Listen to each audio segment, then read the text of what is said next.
Hello again.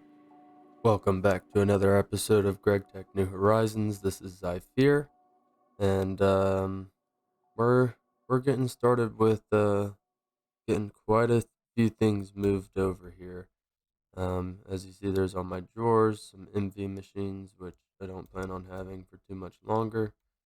And then we even have our chests of all goodies, parts, multi-block parts, HV machines. And if you saw the intro, which I'm hoping you did, you'll notice that I have an ore processing place set up now. And this is chunk aligned, so I don't have to worry about those macerators cutting off. If there's stuff in the input chest up top, if there's stuff in these two chests, that is, it will continue processing, dumping it into this chest, and then from here I'll decide whether I want to thermal centrifuge or wash it and get purified ores to sift.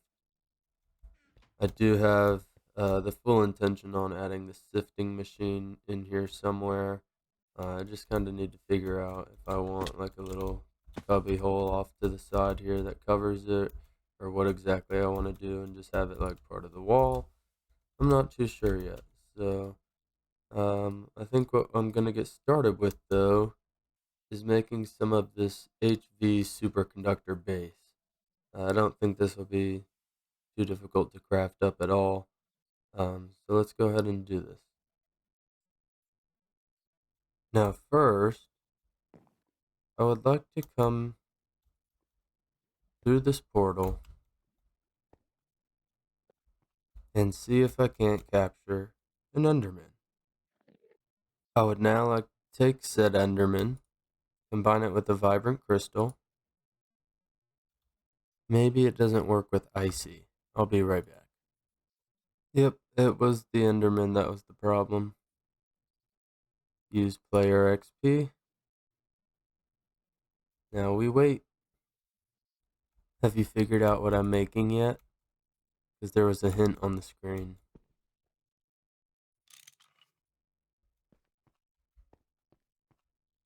How beautiful. Now I can just right click at a travel anchor and I can go straight to it.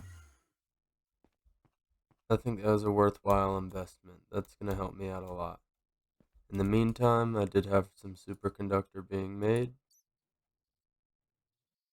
We could shave about 10-11 seconds off with some nitrogen, but I don't quite have that automated, nor do I feel like really using a centrifuge to get some at the moment. So we're just going to bear the amount of time and melt up a good batch of this.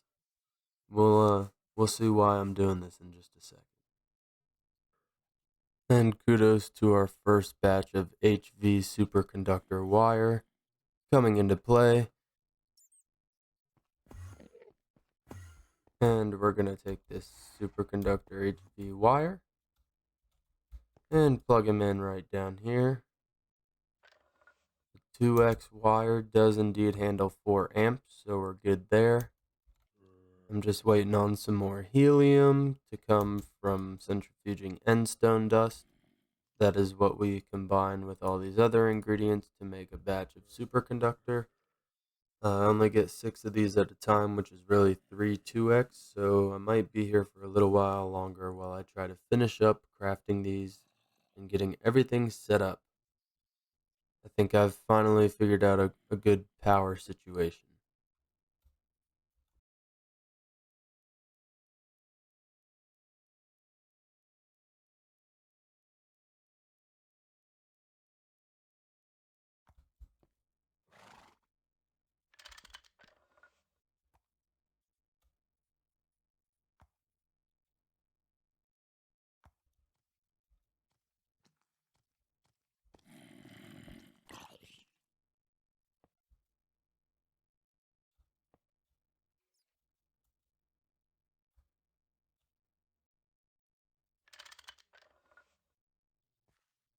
Well, eons later, I think I finally have figured out this half of the room. So let's activate our nuclear reactor that I did indeed transfer over here. I'm pretty sure I have everything in the proper slot. Let's just go for it. Hopefully I don't die. Output 1920. We'll check this battery buffer first. And it appears we might have some issues already, because I should see these batteries increasing. It's connected to the battery buffer. Is it just not connected to the reactor? No, it is. So how come I'm not getting any voltage out of here?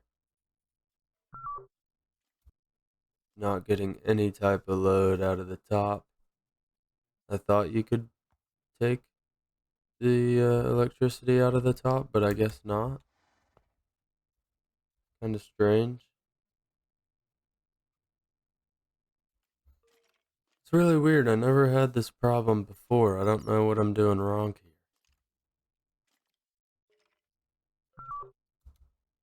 here. Okay, it can't be the top reactor chamber. Got it. Anyways, with the reactor on, our batteries are now charging. We have this being transformed down into some high voltage, which is sent all the way over here with superconductors charging this HV battery buffer. For now, I have this side of the base powered. I'll probably add a second one off to the side and power this half of the base. Next up on our to-do list is to start our tungsten line. So I'm going to grab this tungstate dust. Okay, so we just need to keep processing this tungstate and sodium hydroxide to the EV autoclave. This is giving us sodium tungstate, which then will be used further on in the line.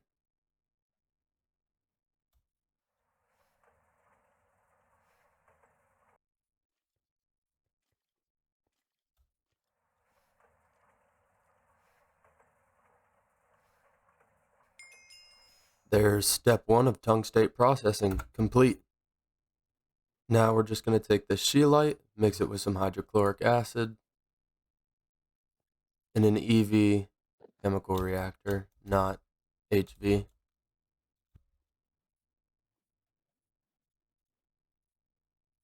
Now with an EV reactor, we can finally do this processing. Here's some tungstic acid. Looks like we might need another 8 hydrochloric. There's 8 more hydrochloric, so we can finish this batch craft. So we now have 4 tungstic acid. Now it looks like we just need to run this tungstic acid through the blast furnace to get us some tungsten trioxide dust. I have one slight issue, and that's I don't have a blast furnace hooked up at the moment, so we're going to have to troubleshoot that. Alright, these are nowhere near in their final form or where they'll actually be located, but I figured this would be a good point to go ahead and smelt up this, whatever it was called, tungsten trioxide dust. Wow, that is an extremely fast recipe. We'll have the other 3 of these in no time. Tungstate processing step 2 complete. And in 5 seconds, we'll have our first tungsten dust. Bada boom, bada bing. Now we'll take this tungsten dust. We'll mix it in an HV mixer with some steel. Looking ahead, it looks like we might need to upgrade the hatch on our vacuum freezer, as this is going to require 1920 EU per tick to cool. And there's our second energy hatch.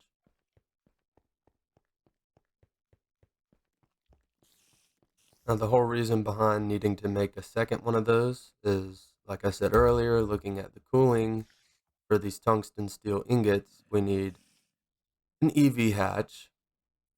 But you guessed it, if you go to the EV energy hatch, it requires tungsten steel itself.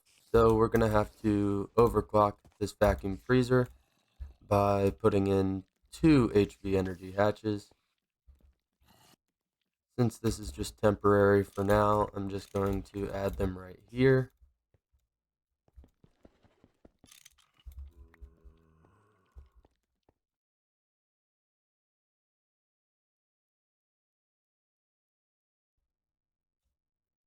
And we have a good one. Now we just need to power him up.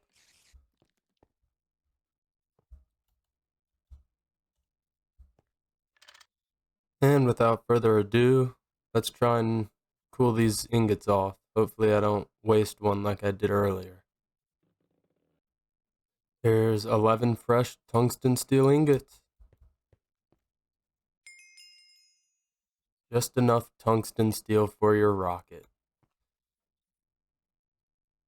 Alright, now let's make our first batch of glowstone doped silicone wafers. There she is.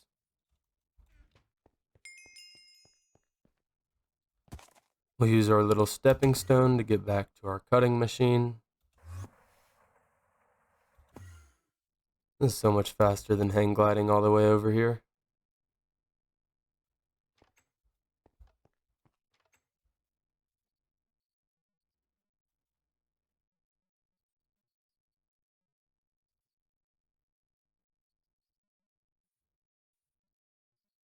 I really just lost one workstation off of 1% efficiency loss. 1%. Anyways, there's our glowstone doped wafers. We'll also complete another quest. Just another gate. Could have guessed it.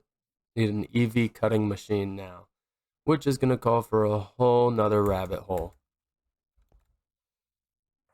Okay, finally have enough titanium to make this advanced cutting machine. The only downfall is I do have to wait a little bit longer. You guys don't, but I do. I need 2 more holes to put into our new clean room.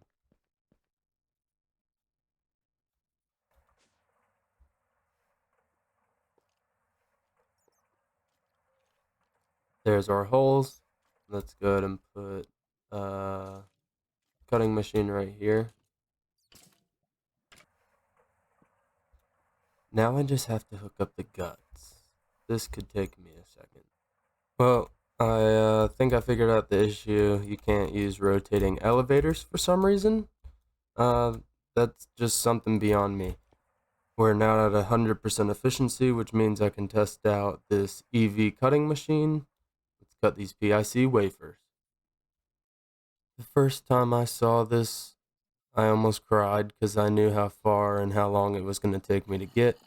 But alas, we have 32 fine tungsten steel wire.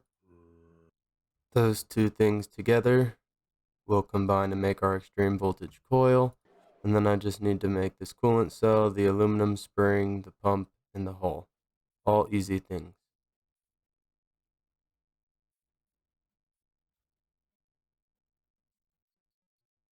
10 years later, what held us back from making a multi-block gas turbine will no longer hold us back. Ah, that beautiful moment where you can finally start crafting the bulk of your materials.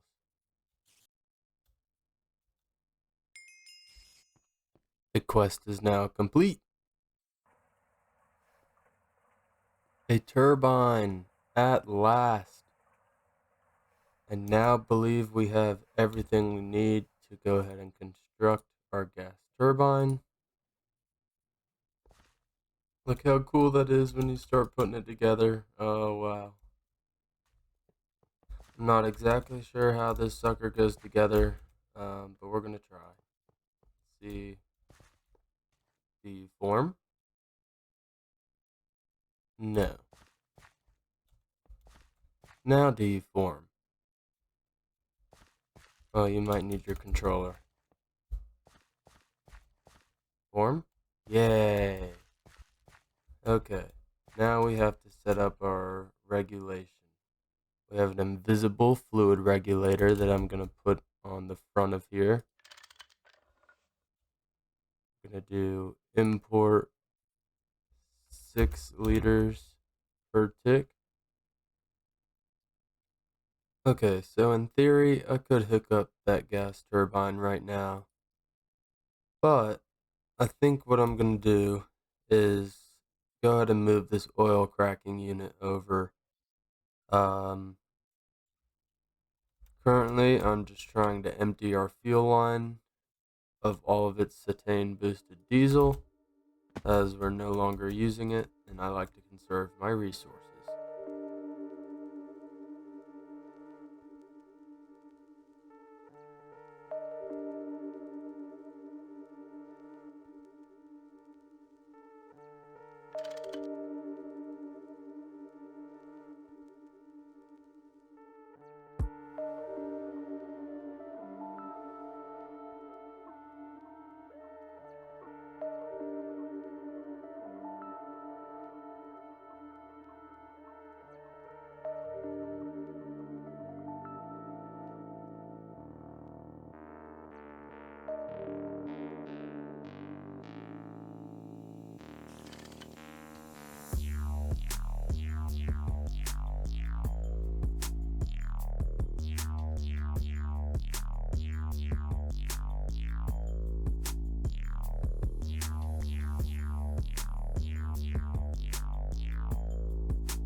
The oil cracker is now fully functioning. We have steam coming in through the top.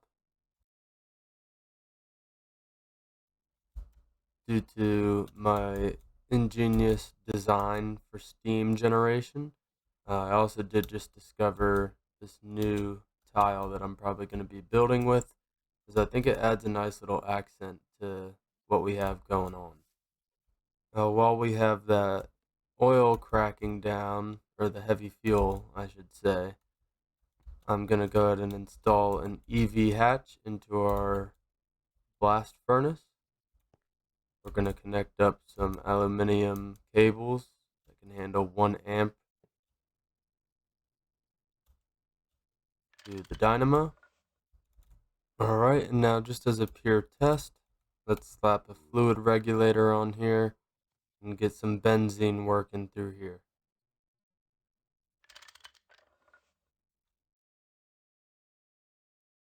I believe all we need is a whack with a soft mallet and we should see her start up.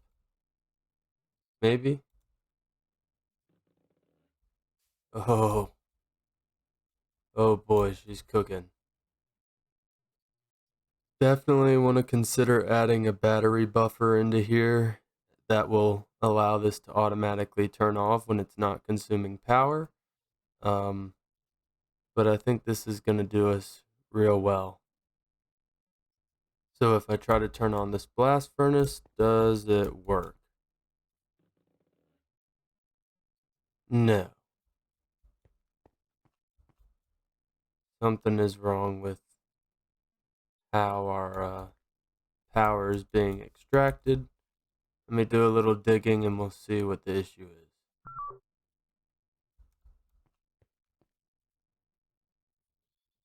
Maybe it's because I needed to fix its maintenance issues. That could possibly be why it didn't want to start up. Well, now we know we run. That's great news that this is working. It'll probably look even cooler from the outside when it's not nighttime. Oh yeah, that'll be real cool when this base gets a little bit more developed. We'll probably have another one side by side right here to power our second blast furnace, and more to come in the future.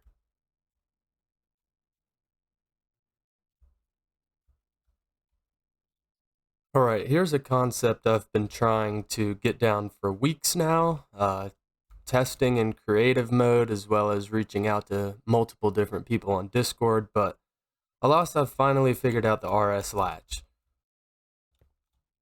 So we have an energy detector cover on the bottom of this battery buffer measuring the amount of EU stored in the battery buffer itself on a normal condition.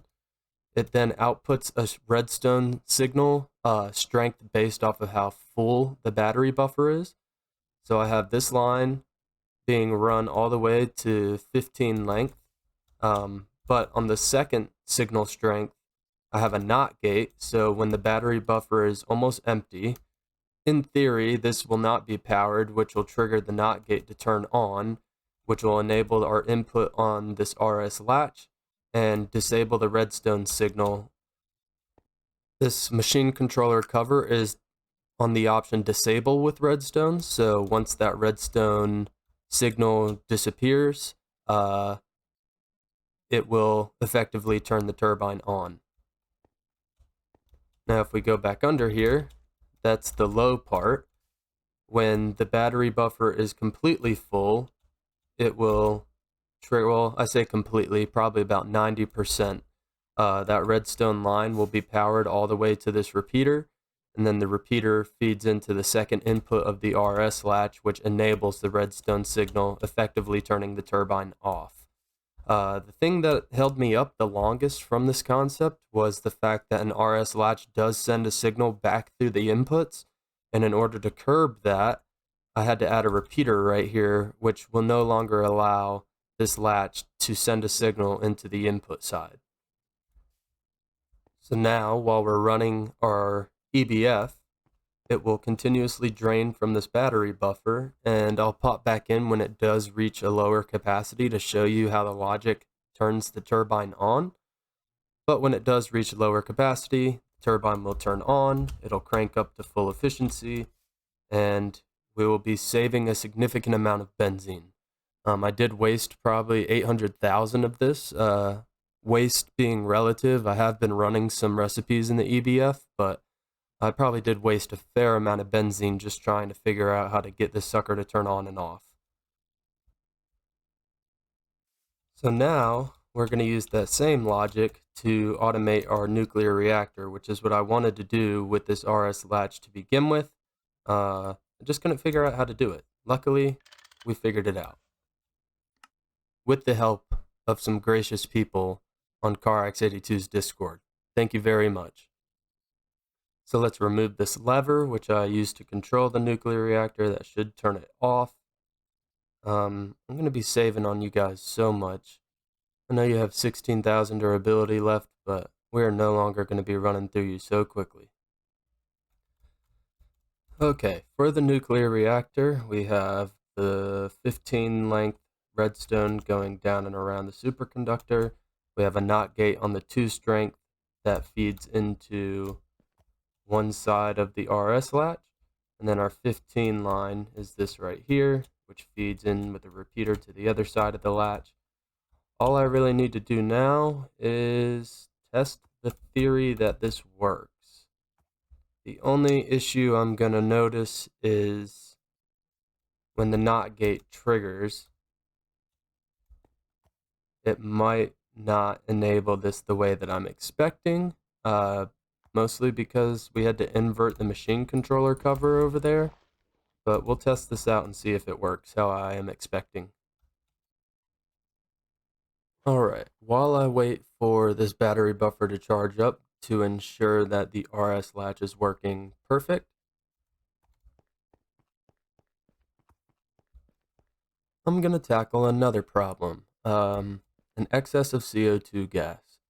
So if we look at the recipe for this, we can actually electrolyze it down with the program 1 into just carbon and oxygen.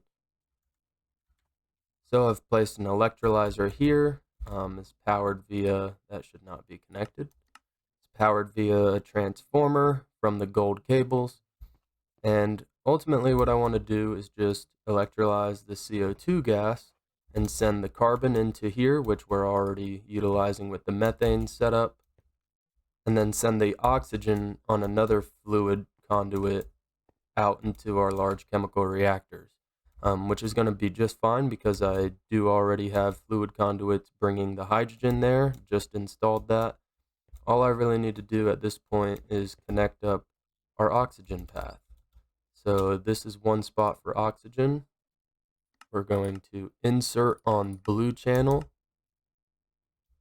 which it already has some oxygen in there from the super tank, but this side also needs oxygen as well. So we'll add a fluid conduit there. I don't know why it didn't connect. It's kind of weird. We'll grab our Yeta wrench for that. And now all we should need to do is insert on blue channel here. And this hatch is what we'll test to make sure everything works properly. So let's go ahead and give this circuit the proper configuration. And let's see this start to work. It's going to be very slow, but we don't need anything incredibly fast. We should see carbon go up by 1 to 29, which it did. And now let's double check our hatches, or I guess hatch, and make sure it receives its oxygen, which it is not. Let us troubleshoot. Oh, yeah, it did. There it goes. So we now have a recycling system for both CO2 and for methane. Things are looking great. But I do see we are starting to produce some nitric acid again, thanks to the oxygen coming in. So looks like this setup might be complete for now. Cool, now that the power situation is handled for now, I've gone ahead and grabbed all of our super tanks for our mega distillation tower.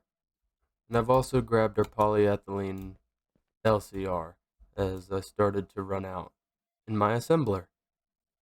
Here's an MV input hatch, that way I can fully utilize these large aluminum cells for oxygen. And it should go ahead and start producing. I might have to turn it back on because I took its hatch off. But yeah, there we go. We can start producing some molten polyethylene again. I have a single block combustion generator for now. Eventually I'll do something different. Now our next thing is to change this energy hatch on our mega distillation tower to HV. Point it in the right direction. Grab a few more 2x gold cables to run from our main line in the oil room. And connect the two together. No explosions, we're good. Now let's fix our maintenance issues.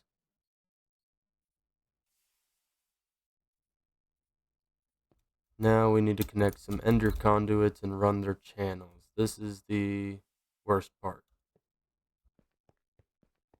Alright, let's do a little test run of this recipe and see if it holds itself up. See if everything gets deposited where it should, I guess is the real question. And we'll just check the hatches for that as soon as we run a recipe. Let's pray nothing breaks.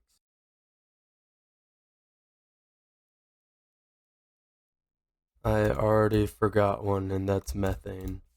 I gotta figure out how to get that over to where it belongs. That could be a little tricky. Okay, I think I found an easy solution. I'm just gonna verify now that each of these numbers are indeed going up. Well, all of those are going up. Let's check light fuel. We'll check naphtha. And last but not least, our methane tank. Filling up. Cool. That distillation tower is all set up and ready to go. And just look at how monstrous that thing is. The little ender conduit network. I love the way that looks. And one last little upgrade before we end this episode.